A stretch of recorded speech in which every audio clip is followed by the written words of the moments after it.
Eu sou Patrícia Lins, psicanalista, e este é o meu canal no YouTube. Nós estamos aqui para fazer mais uma transmissão da psicanálise e o tema de hoje, sugerido por um de nossos internautas, é autossabotagem. Você acha que você pratica autossabotagem? Conhece alguém, convive com alguém que você acha que tem esse mecanismo? Como ele se dá? Quais são os meandros? Como a psicanálise busca explicar esse fenômeno? Você sabe? Tem algum tema que você gostaria de sugerir para nós? Comente, coloque aqui nos comentários a sua sugestão. Quem sabe nós não inserimos na nossa programação de transmissões da psicanálise. Entre em contato conosco nas redes sociais. Então, vem conosco que nós vamos aprender juntos sobre autossabotagem. Para começar, nós poderíamos lançar aqui algumas provocações no bom sentido. Que seria: como se dá esse mecanismo de autossabotagem, né? Por que uma pessoa sabotaria a si mesma? Será que tem relação com a culpa inconsciente e com o desejo do sujeito? Será que há um conflito entre desejo e culpa? É uma questão de autoestima? Ou seja, quem pratica a autossabotagem, na verdade, tem um desmerecimento próprio, autodepreciação? O que a psicanálise tem a nos dizer sobre isso? Bom, o termo autossabotagem, ele é oriundo mesmo do senso comum. Quando a gente fala dos cenários militares, pense numa guerra, e aí a gente fala que uma pessoa sabotou o terreno inimigo, a gente está falando de um soldado, vamos supor, que entra no campo inimigo por trás das linhas inimigas, as ocultas, sem ser visto, que é um oponente, então está jogando contra, lutando contra aquela tropa, e ao invés de enfrentar num conflito aberto, ele traça uma artimanha por trás, como se estivesse querendo disfarçar os seus reais propósitos para não ser pego. Então, o sabotador age na surdina, age escondido, age camuflado, age às ocultas. Então, a gente, em geral, usa esse termo para identificar aquelas pessoas que se atacam no contexto da autossabotagem, mas parece que, no fundo, elas não querem atacar a si mesmas, mas sim atacar o outro. Christian Dunker tem um vídeo no canal dele, no YouTube, que ele vai dar um exemplo que eu acho que ilustra muito bem. Pense num jovem, adolescente, e aí o sonho da mãe desse adolescente é que ele seja um engenheiro, mas ele quer fazer música, mas não sabe dizer não, ou não tem espaço na dinâmica familiar para dialogar. Quantas vezes isso não acontece? Ou então ele tem uma relação tão boa com a mãe, pelo contrário, né? Mas não consegue dizer não porque acha que vai desapontar, e aí podem entrar outras questões, de achar que vai ser abandonado, que a mãe não vai gostar tanto dele, que vai deixar a mãe triste, uma infinidade de possibilidades. Fato é que ele vai fazer o bendito vestibular para engenharia, ao invés de fazer o vestibular para a música, como era do seu desejo. Então, pode acontecer que mesmo ele tendo se dedicado, né, estudado bastante matemática, física, química para fechar a prova e tenha ido bem nos testes, na hora do vestibular ele erre algumas questões. Não é consciente, não é intencional. Na verdade, ele não queria desapontar a mãe, mas vamos supor que ele erre algumas questões e isso o impeça de ingressar, de ser aprovado no vestibular. Puxa, perdi, mas eu estudei tanto, me dediquei tanto, perdi. O que pode estar por trás desse mecanismo, né? Esses brancos que a gente vê na hora da prova não é simplesmente um nervosismo sem razão de ser. Muitas vezes essa razão de ser pode ser explicada pelo nosso inconsciente. Então, pode haver um mecanismo que não é perceptivo ali, né, pelo ego, pela consciência do sujeito. Será que eu estou fazendo esse vestibular para engenharia pelo meu desejo? Ou eu estou preso e alienado no desejo, no caso da minha mãe? Sabe? Será que se eu me desconcentrar um pouco aqui, será que não é melhor do que ser aprovado? E o vestibular é apenas uma fase para um período, no caso de engenharia, de 5 anos de uma vida acadêmica, e acaba errando as questões. Então, na verdade, é um mecanismo inconsciente de atacar a si mesmo.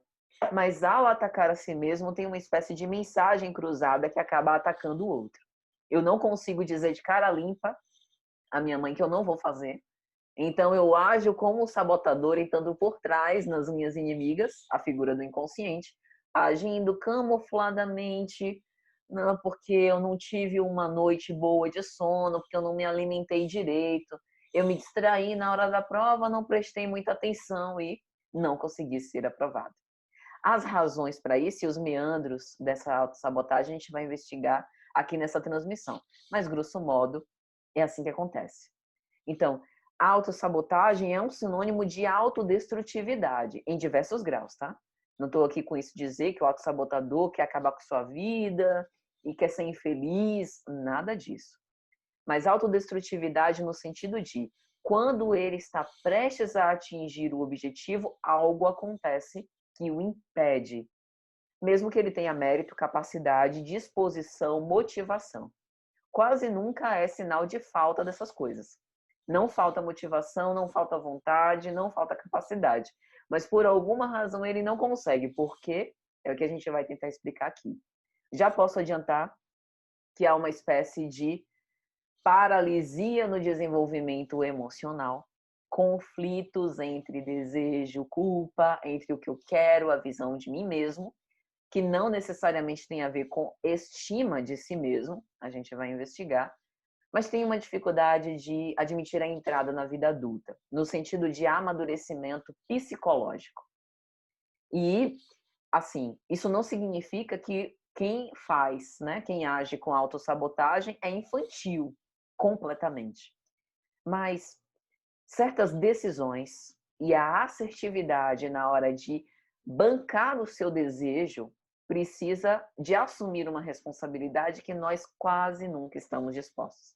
É preciso pagar o preço.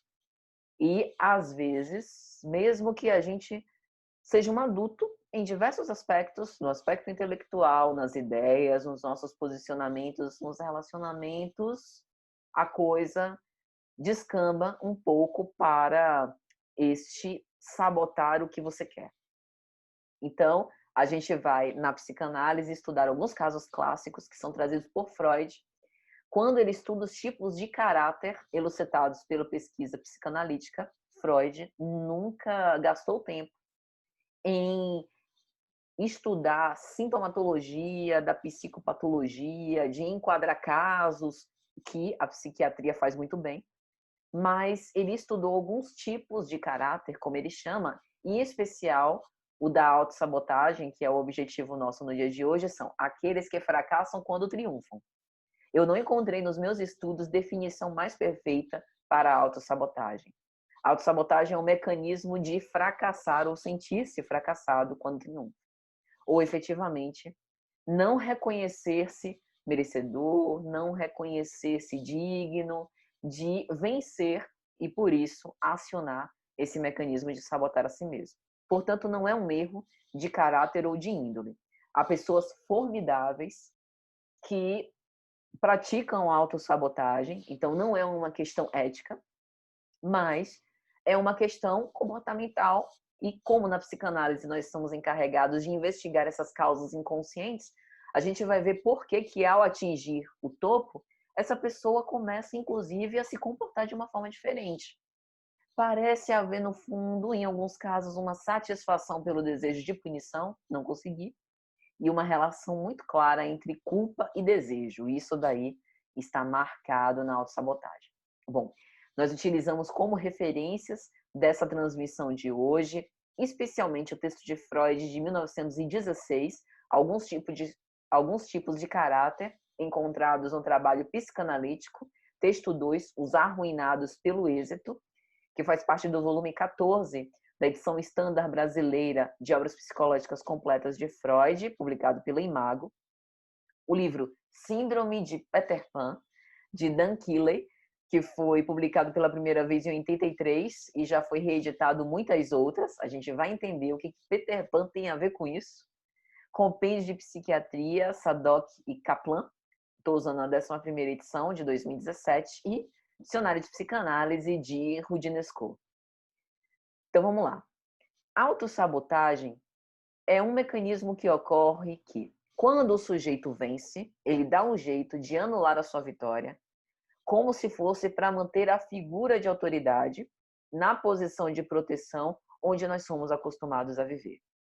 O que eu estou querendo dizer aqui? Autossabotagem parece ter a ver com não ultrapassar alguém com quem nós estamos medindo forças. E isso tem tudo a ver com complexo de Édipo, tudo a ver com a nossa relação com as figuras parentais.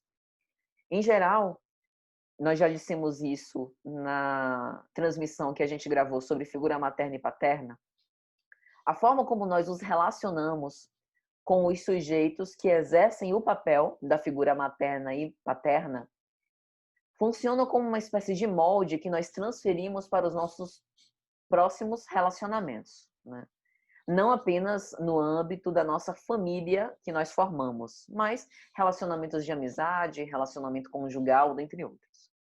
Por mais que esses sujeitos que exercem esses papéis parentais sejam imperfeitos, cheios de falhas, a família seja fonte de traumas, é também fonte de prazer, mas sobretudo fonte de conflitos e de traumas. Por mais que eles sejam imperfeitos, a gente não pode negar o papel que eles exercem para conosco é muito importante, a ponto de nos marcar a personalidade.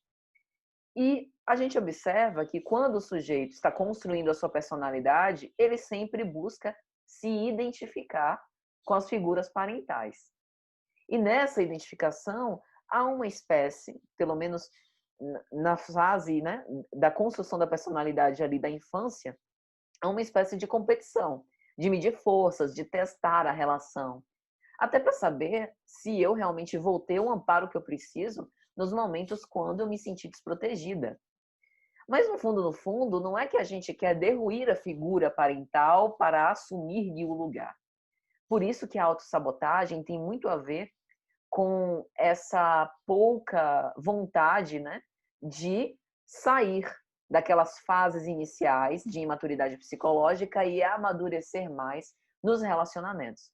É como se na autossabotagem eu sempre buscasse permanecer na posição original de ter alguém que me ampare, ter alguém que me proteja.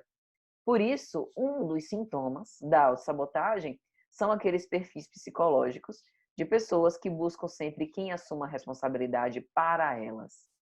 É um conflito muito difícil e angustiante, tanto da cura possível, que a gente vai abordar aqui nessa transmissão, quanto para que a pessoa consiga dizer não e assuma o seu próprio desejo.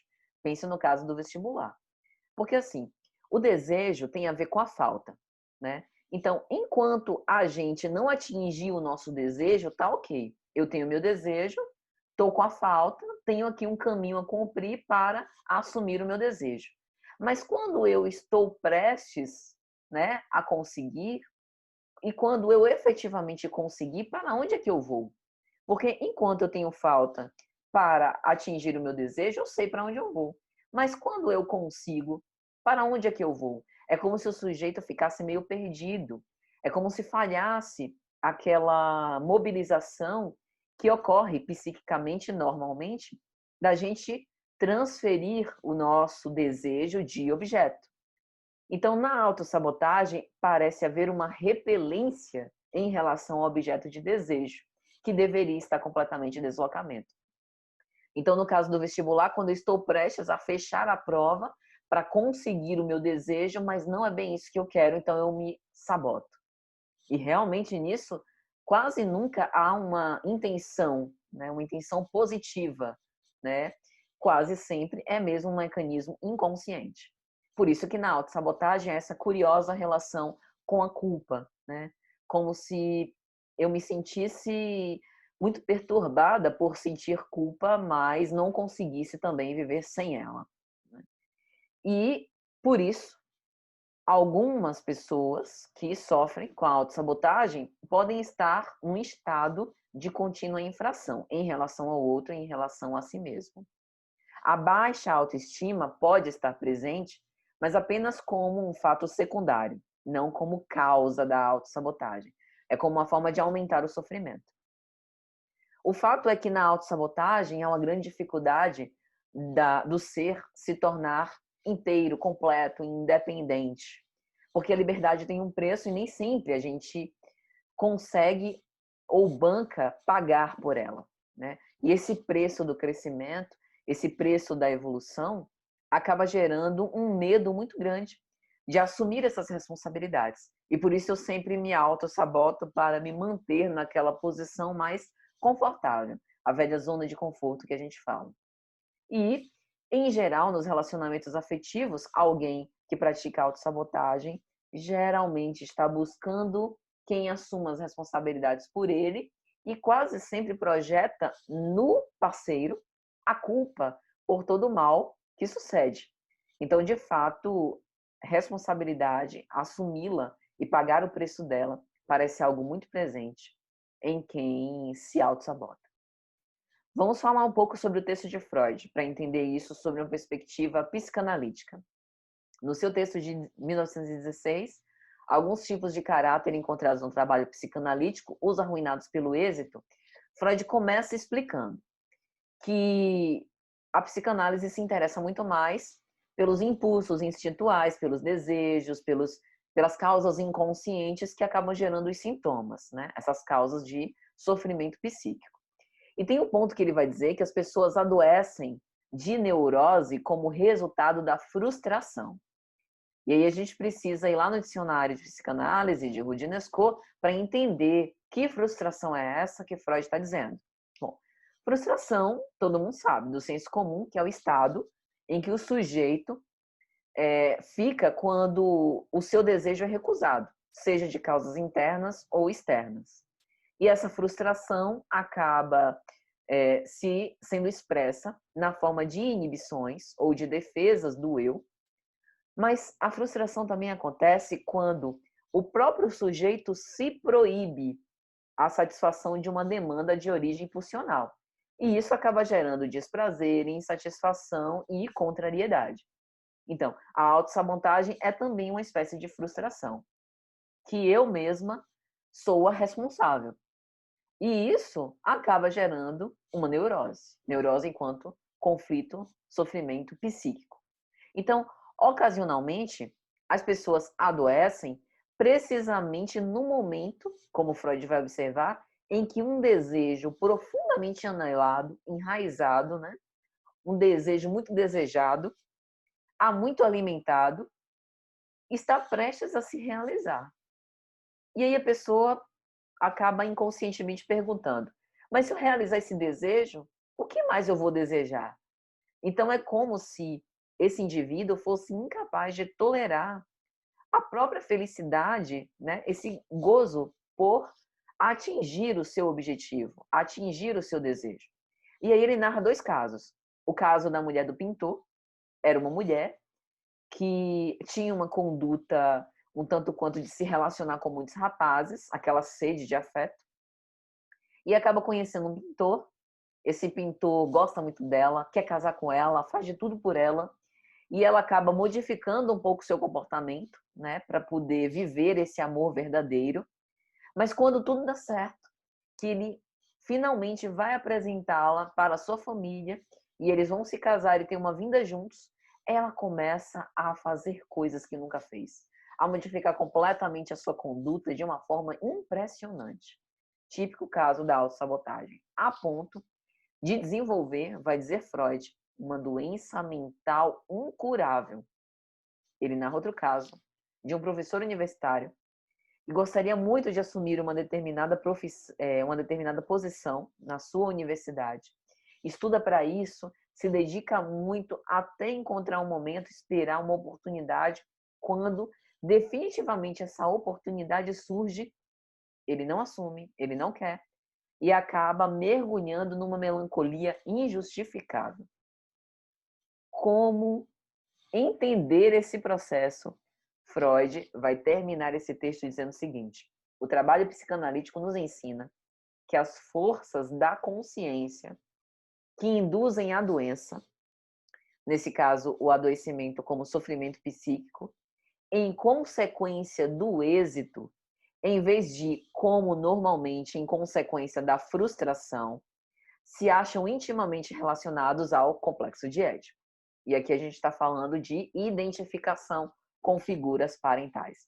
A relação com o pai, a relação com a mãe, Vamos entender que na psicanálise pai e mãe não é o homem e a mulher, como dissemos na nossa transmissão de figura materna e paterna, mas o indivíduo que exerce a função de pai, o indivíduo que exerce a função de mãe, como talvez na realidade se ache nosso sentimento de culpa em geral.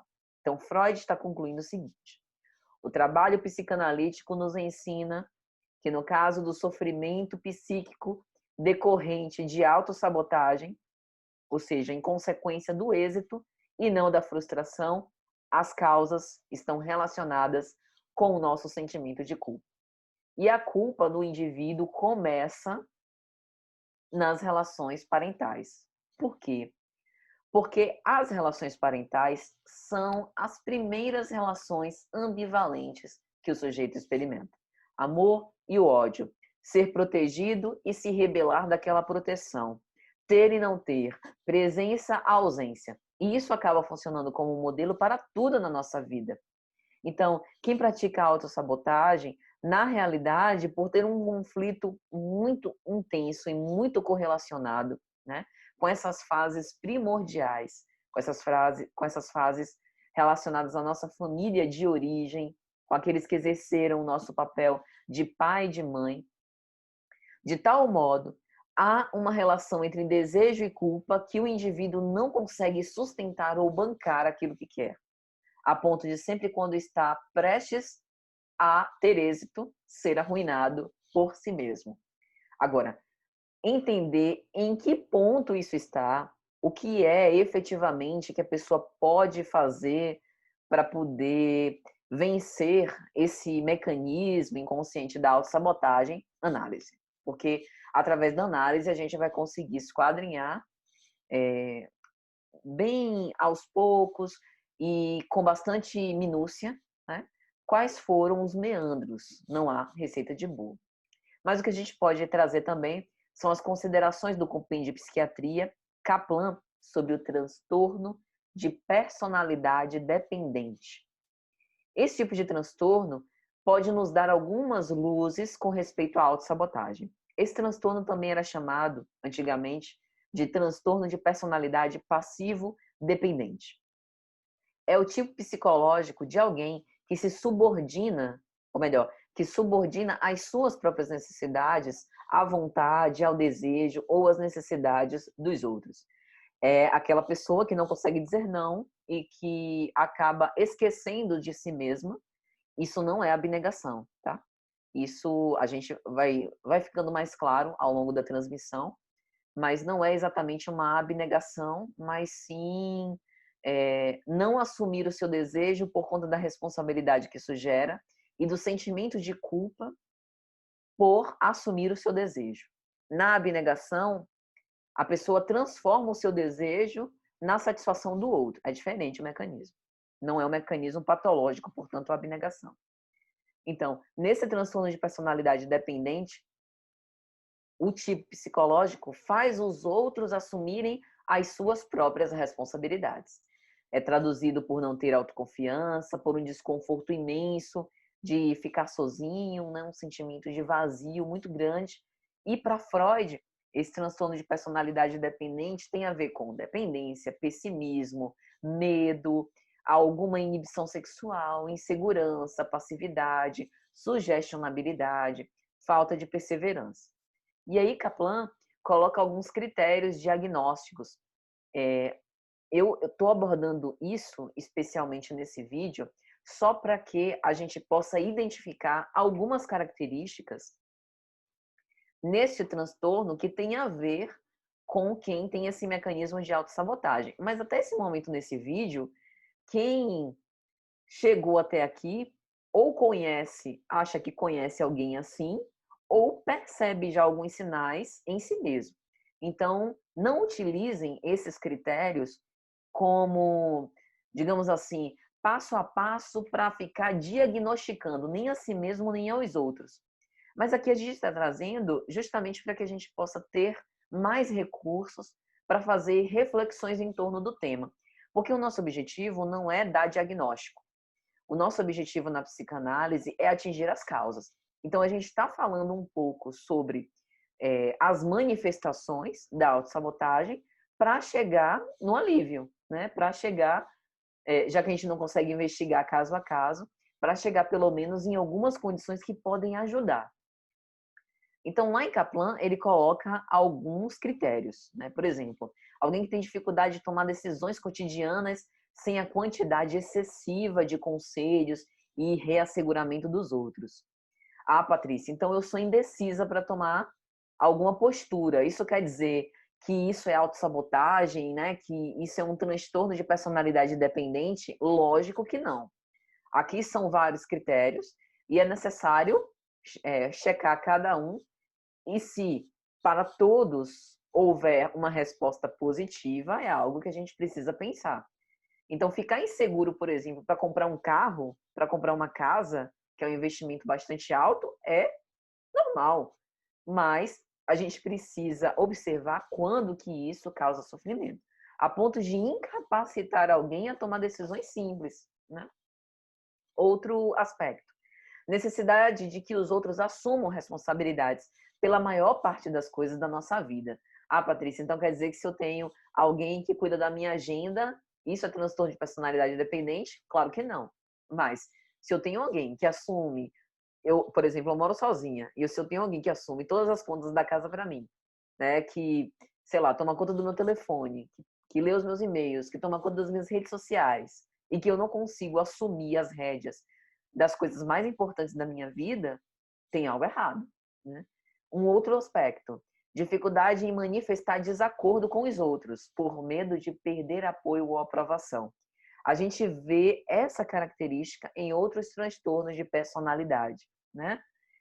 Dificuldade de iniciar projetos ou fazer coisas por conta própria, por falta de autoconfiança, né? Oscila entre buscar apoio e carinho e até fazer coisas desagradáveis. Também tem muitos transtornos psicológicos que têm essa característica. Mas lembremos do caso da moça que ia se casar com um pintor, que era de um jeito e acabou sabotando o seu próprio comportamento por não suportar o sucesso, não suportar atingir o seu desejo e esse momento de felicidade. A busca urgente de um novo relacionamento, né? E é um relacionamento, em geral, dependente, em que a gente busca o outro como cuidado, amparo, após o término imediato do relacionamento anterior. Essa dificuldade também de ficar sozinho. Uma preocupação irreal em ser abandonado à própria sorte, que é o típico caso do desamparo. Então, todos esses pontos, se você se identificou com boa parte deles ou com todos, é um caso de atenção. E aí a gente entra na nossa referência de Dan Keeley sobre a síndrome de Peter Pan. Bom, Peter Pan, na história, é alguém que se recusa a crescer para ter aventuras mágicas. E na autossabotagem, o perfil psicológico é bem similar. Então, Dan Keeley aponta também algumas características. Paralisia emocional. Então, essa paralisia emocional, em geral, inclui agir com desproporção, né? Era para sentir raiva, mas teve um ataque de fúria. Era para ter uma pequena alegria, mas teve uma euforia. Era para ser uma simples decepção, mas ele fez daquilo um teatro com uma profunda autopiedade. Era para estar triste, mas começa a ter um ataque nervoso com risadas. Procrastinação. Eu tenho medo, logo não sei, não me importa, não quero fazer, tem dificuldade de se dedicar a algo consistente. Em geral, são aquelas pessoas que a gente conhece na infância e aí revê 10, 20 anos depois, ela está exatamente no mesmo lugar. Ela procrastinou por anos a realização da sua própria vida. Seja uma profissão, seja um casamento, seja o fato de ter ou não ter filhos, enfim, parece que não andou, como a gente fala na linguagem popular. Impotência nas relações pessoais. Tem aquela necessidade absurda de pertencer a grupos, né? E com isso é como se a própria personalidade se desmanchasse em meio daquele conjunto de pessoas. Em geral, as suas amizades são bastante superficiais, pouco profundas. É uma pessoa terrivelmente solitária, tem dificuldade de se sentir bem consigo mesmo. Tem o pensamento mágico. Se eu não pensar nisso, isso vai acabar, né? Se eu achar diferente, vai ser diferente. Tem uma maior predisposição psíquica a adicções. As adicções ou vícios elas têm basicamente 3 pontos, né, que a gente sempre menciona, que é o contexto hereditário, biológico, predisposição genética, que é o aparelhamento psíquico, a fragilidade ou a predisposição do próprio perfil psicológico para esse tipo de coisa, e o potencial viciante, né, da droga ou do que gera o vício. Por exemplo, jogo, sexo, comida ou outra coisa. Então, no caso, o perfil psicológico na síndrome de Peter Pan já causa uma predisposição acentuada para adicções. Em geral, é alguém que tem conflitos com o pai e conflitos com a mãe, ou com um ou com o outro, aquela ambivalência mal trabalhada da raiva e culpa, do desejo de se libertar, mas culpa ao tentar se libertar, dos mecanismos de sarcasmo e irritação misturados com ternura reativa e excessiva. Em geral, tem problemas em se relacionar com figuras de autoridade por conta do desrespeito que já conserva em relação às figuras parentais e conflitos sexuais, que em muitos casos também acontece. Alterna desde a profunda sensibilidade e compaixão até o ciúme exacerbado. Em geral, é alguém imaturo emocionalmente, que tem maneiras tolas, sendo homem pode ter atitudes machistas, mulheres também, e podem ser afetados em relação ao sexo oposto. Bom, tudo isso foi para tentar mostrar o que é a autossabotagem. Nós já falamos um pouco sobre as causas e agora a gente se pergunta como resolver. Me identifiquei meu companheiro, convivo com um autossabotador, mas é alguém, como nós dissemos antes, como isso não depende de índole, de ética do sujeito, é alguém que eu amo, é alguém que eu acho que vale a pena, né, viver ao lado, é alguém que é um bom companheiro, apesar de tudo, que se prejudica mais a si mesmo do que aos outros, e eu quero também ajudar. Como é que a gente faz? Né? Bom, enfrentar o medo. Enfrentar o medo para vencer esse receio de amadurecer. Comprar o desejo, bancar o nosso desejo, né? Assumir a responsabilidade pelo que a gente faz. Decidir escolher. Então, quando a gente decide, a gente descarta algumas possibilidades para abraçar outras. E isso só se faz aos poucos. Como é que a gente vence o medo? Enfrentando o medo. Lógico que de acordo com as nossas resistências individuais, respeitando o nosso limite, respeitando o nosso tempo, né? Mas andando, progredindo amanhã um pouco mais do que na véspera. A cura requer amadurecer, requer sair dessa zona de conforto falsa, que na verdade provoca profundo sofrimento, e requer também mudar de postura diante da vida, né? Aceitar que tem limitações, que tem conflitos e trabalhar para esses conflitos, fazer terapia, buscar ajuda, né? E autorresponsabilizar-se, parar de projetar a culpa no outro. Se você convive com alguém que pratica isso, eu te digo que não resolve. Não resolve fazer o levantamento dos defeitos do companheiro. Aliás, isso não resolve para problema nenhum, não é só para autossabotagem, não. É para problema nenhum de relacionamento.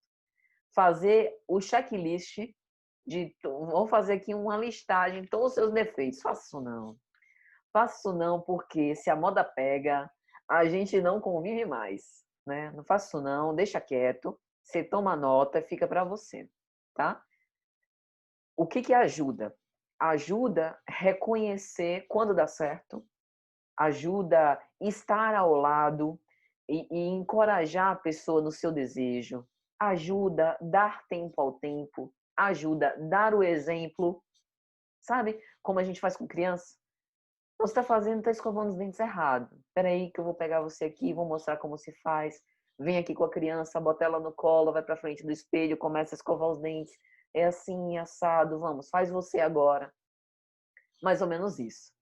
Mas não é que nós, como companheiros de autossabotadores, vamos tratá-los como criança.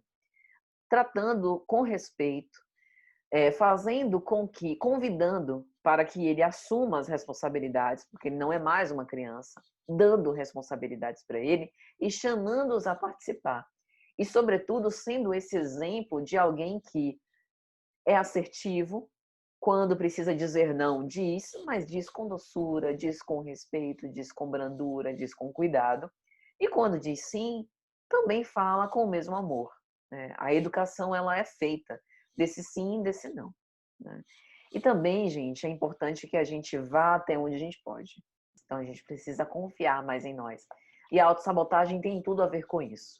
É ver o outro não como aquele que vai fazer tudo para mim, mas como aquele que vai estar do meu lado, né, me dando força para tudo que eu quiser desejar.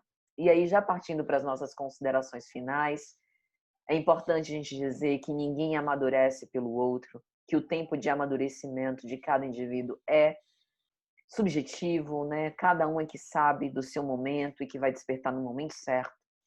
Nós precisamos ter muito respeito, né, pelos sentimentos de apego, não obstante sejam sentimentos patológicos. Então, muitas vezes, essa relação entre desejo e culpa é algo que é muito criticado na nossa sociedade. Os autossabotadores, em geral, são chamados de crianças, né, de adolescentes tardios, e a gente precisa ter mais carinho. Isso é empatia, né?